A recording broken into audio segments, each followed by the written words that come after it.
আসসালামু আলাইকুম। সবাইকে শুভেচ্ছা জানাচ্ছি। মাসুম মাহবুব দেখছেন ওপেন দ্য ইউটিউব চ্যানেল এবং মাসুম মাহবুব ফেসবুক পেজ। ব্রেকিং খবর হলো আবারও ইরান আমেরিকার মধ্যে লড়াই শুরু হয়ে গেছে। রাতভর দুপক্ষ একে অপরের উপর ব্যাপক অ্যাটাক চালিয়েছে। একদিন আগে আপনাদের বলেছিলাম যে ঘটনার সূত্রপাত হরমুজ প্রণালী। একটি কার্গো শিপে ড্রোন অ্যাটাক হয়। আমেরিকার দাবি এই আক্রমণটি ইরান করেছে। আর ইরান বলছে এটি ফলস ফ্ল্যাগ অপারেশন, অর্থাৎ আততায়ী বা গুপ্ত থেকে কেউ এই আক্রমণটি করে এই লড়াইটা শুরু করিয়েছে। ইরান হরমুজে থাকা জাহাজের আক্রমণকে নিজের বলে দাবি করেনি, কিন্তু আমেরিকা ইরানের গায়ে দোষ চাপিয়ে দিচ্ছে। এরপর আমেরিকা ইরানের 5টি সামরিক ক্ষেত্রে অ্যাটাক চালিয়েছে। ড্রোন এবং মিসাইল স্টোরেজকেও টার্গেট করেছে, রাডার সিস্টেমকেও টার্গেট করেছে। পাশাপাশি সীমান্ত বা উপকূলীয় অঞ্চলে ইরানের যে দক্ষিণ উপকূলীয় অঞ্চল, সেখানে বেশ কয়েকটি সামরিক কেন্দ্রে অ্যাটাক করেছে আমেরিকা।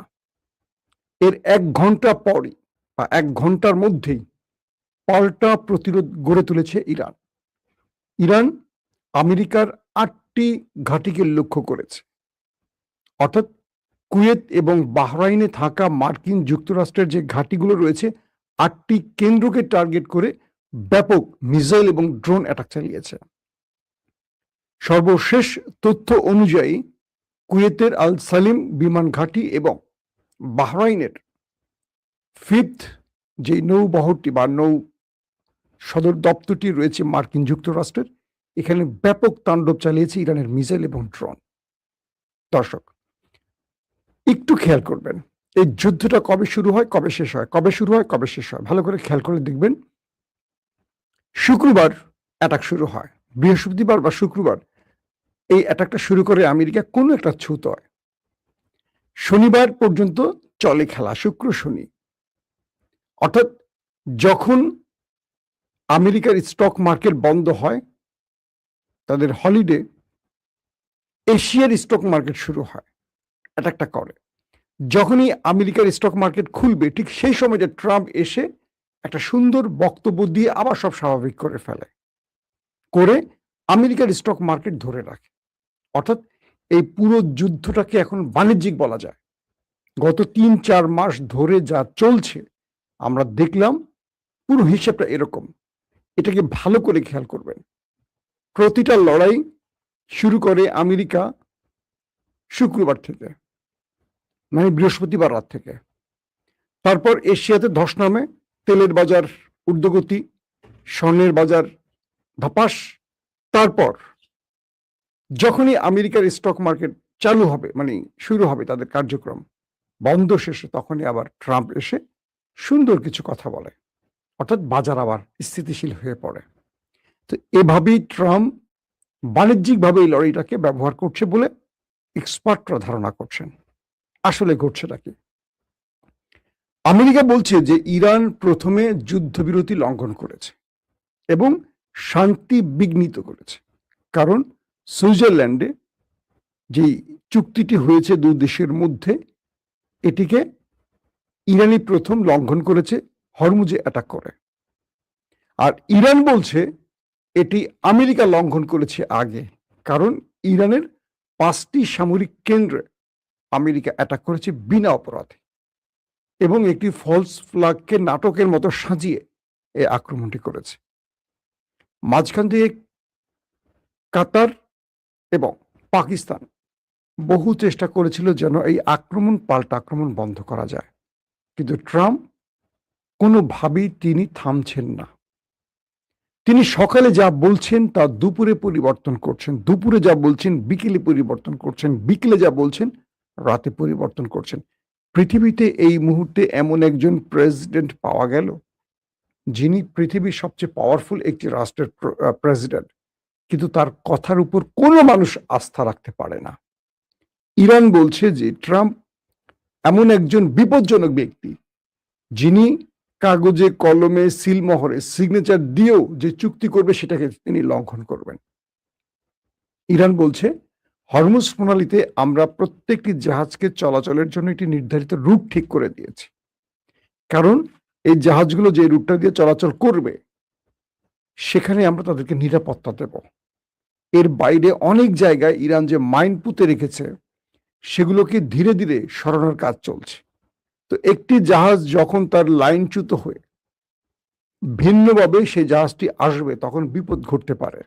পাশাপাশি সেই জাহাজটিকে সন্দেহ করা হতে পারে, কারণ শত্রুর কোনো গুপ্ত অ্যাটাকের কারণ হতে পারে সেই জাহাজটি।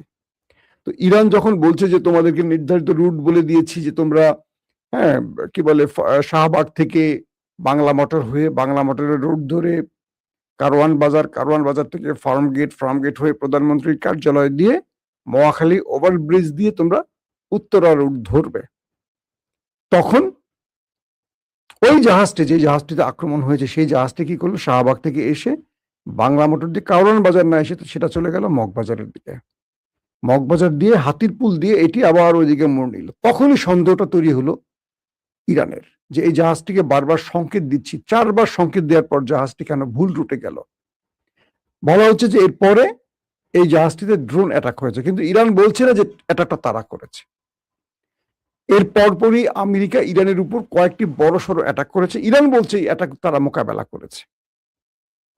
এরপর আমেরিকাকে এমন শক্ত জবাব দিয়েছে যে আমেরিকা এটা আশা করেনি। বাহরাইনে তাদের যে 5ম নৌবহরটি আছে তার সদর দপ্তরে গুরুত্বপূর্ণ জায়গাতে এমন বড় আকারে ইরান অ্যাটাক করেছে যে সর্বশেষ ভিডিও চিত্র দেখেছি সেখানে এখন আগুন জ্বলছে। তবে যুদ্ধ থেমে যায়নি। এই ভিডিওটি যখন রেকর্ড করছে তখনও কয়েকটি সূত্র দাবি করছে ইরান আমেরিকার মধ্যে উত্তেজনা চলছে, মানে আক্রমণ পাল্টা আক্রমণ চলছে। এখন অবস্থাটা বোঝেন। পাশাপাশি কুয়েতে আল সালেম বিমান ঘাঁটিতেও, যেটি মার্কিন বিমান ঘাঁটি, সেখানেও গুরুত্বপূর্ণ কয়েকটা মার্কিন সামরিক কেন্দ্রের বা পোস্ট উড়িয়ে দিয়েছে ইরান মিসাইল এবং ড্রোন অ্যাটাক করে। এই পরিস্থিতি থামছে না কোনোভাবেই।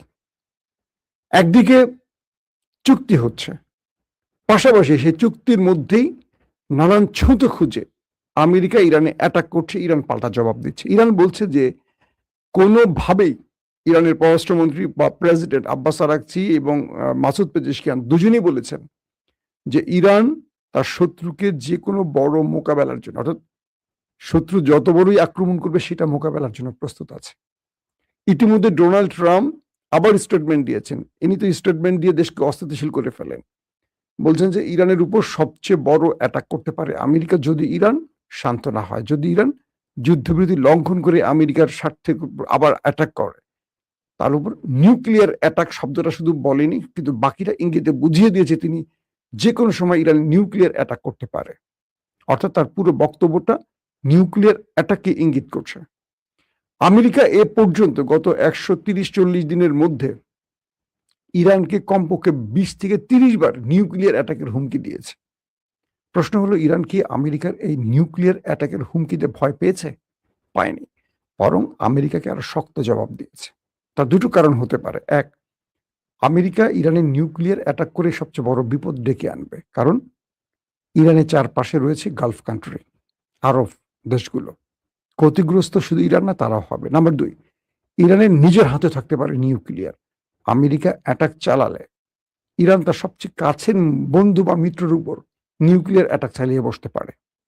তো সবকিছু মিলে ইরান আমেরিকার এই হুমকিকে একেবারে পাত্তা দিচ্ছে না। এখন পরিস্থিতিটা কোন দিকে যাবে?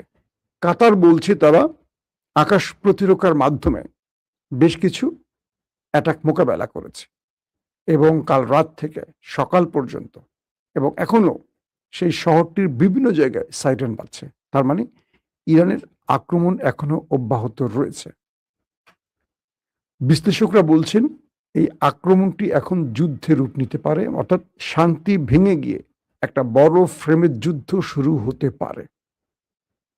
আর আমেরিকা বলছে তারা আত্মরক্ষা, অর্থাৎ তাদের যে সেন্ট্রাল কমান্ড সেন্টকম, তারা বলছে আত্মরক্ষায় অ্যাটাক, আর ইরান বলছে তাদের এটা আত্মরক্ষা, কারণ আমেরিকা তাদের 5টি সামরিক কেন্দ্রে অ্যাটাক করেছে। কি হতে পারে? কাতার, পাকিস্তান আবারও আমেরিকা এবং ইরানের সাথে দুতিয়ালি শুরু করেছে।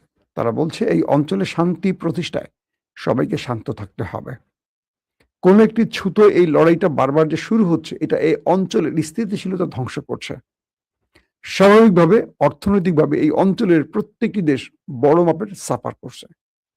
পাকিস্তান এবং কাতার, যারা এই যুদ্ধবিরতি বা শান্তি চুক্তির নেপথ্যে সবচেয়ে বড় ভূমিকা রাখছে, তারা আবারও চেষ্টা অব্যাহত রেখেছে। পাকিস্তান, কাতার বলছে ২ দেশকে শান্ত থাকতে হবে। তবে বিশ্বাসঘাতক বাহরাইন এবং কুয়েতকে ইরান শক্ত জবাব দিচ্ছে। কুয়েত এবং বাহরাইনের কয়েকটি গণমাধ্যম বলেছে যে মার্কিন যে সামরিক ঘাঁটিগুলোতে ইরান অ্যাটাক করেছে, সেখানে বড় মাপের ক্ষতি হয়েছে। বলা হচ্ছে সেখানে বেশ কয়েকজন মার্কিন সেনাও ওপারে চলে গেছে। তার মানে আমেরিকার সবচেয়ে কাঙ্ক্ষিত টার্গেটে ইরান অ্যাটাক করে আমেরিকাকে ভালোভাবে ধাক্কা দিয়েছে। এখন কি আমেরিকা ফুল ফেজ যুদ্ধে নামবে? নাকি আমেরিকা আবারও ভয় লেজ গুটিয়ে পালাবে আগামী ৫ দিনের জন্য? আবারও নতুন করে স্টক মার্কেটে ধস নামাতে ঠিক বৃহস্পতিবার রাত মানে জুম্মাবার রাতে আবার অ্যাটাক শুরু করবে। এই বিষয়টিকে এখন আমরা কিভাবে দেখছি বা বিশ্ব রাজনীতিবিদরা কিভাবে দেখছে, এটি হয়তো আলোচনার বিষয় হতে পারে। তবে আপনারা হয়তো অপেক্ষায় থাকেন, আজ রাতে আমরা আপনাদেরকে আরো ডিটেইল তথ্য দিতে পারবো যে আমেরিকার কি ধ্বংস হয়েছে। কারণ আইআরজিসি বলছে তাদের প্রতিটি আক্রমণ সফলভাবে শত্রুর মূল স্থানে আঘাত করেছে। তারা এখনো বলছে না যে কোন কেন্দ্রে তারা ধ্বংস করেছে। আইআরজিসি বলছে যে আমরা শত্রু যেখানে টার্গেট করেছি সেখানেই সফলভাবে অ্যাটাক করেছে। অর্থাৎ এই দুটো জায়গায় কেন? আপনারা অনেকে প্রশ্ন করতে পারেন যে বাহরাইনে কিংবা কুয়েতে এই ৫ম নৌবহর বা নৌঘাঁটি বা আল সালিম বিমান ঘাঁটি কেন? এখান থেকে ইরানে আক্রমণগুলো আসছে, এটা ইরানের দাবি। ঠিক সেজন্য ওই জায়গাগুলোতে ইরান বারবার অ্যাটাক করছে।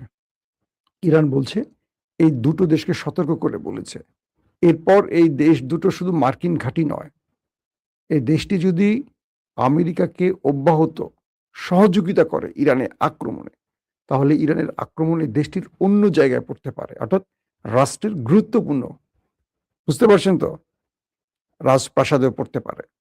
এবং বলা হচ্ছে যে ইরান এখন আস্তে আস্তে আমেরিকাকে এই অঞ্চল থেকে ভাগাবার জন্য খেলা শুরু করে দিয়েছে। গত ২-৩ দিনে আমার যে লাইভগুলো দেখেছেন, আপনারা খেয়াল করেছেন যে ইরান মধ্যপ্রাচ্য থেকে আমেরিকাকে সরাতে আরো বড় প্ল্যানে খেলা শুরু করেছে এবং সেজন্য সকল মুসলিম রাষ্ট্রগুলোকে নিয়ে একটি সামরিক জোট করার চেষ্টা করছে। অতএব এই খেলায় ইরান পিছিয়ে সরে যাবে না। ইরান আমেরিকার আক্রমণকে জবাব তো দেবেই, পাল্টা এমনভাবে অ্যাটাকগুলো করছে যাতে আমেরিকা মধ্যপ্রাচ্য ছেড়ে দ্রুত চলে যায়। দর্শক, বিদায় নিচ্ছি এখনকার মতো। প্রত্যেকে ভালো থাকবেন। আল্লাহ হাফেজ।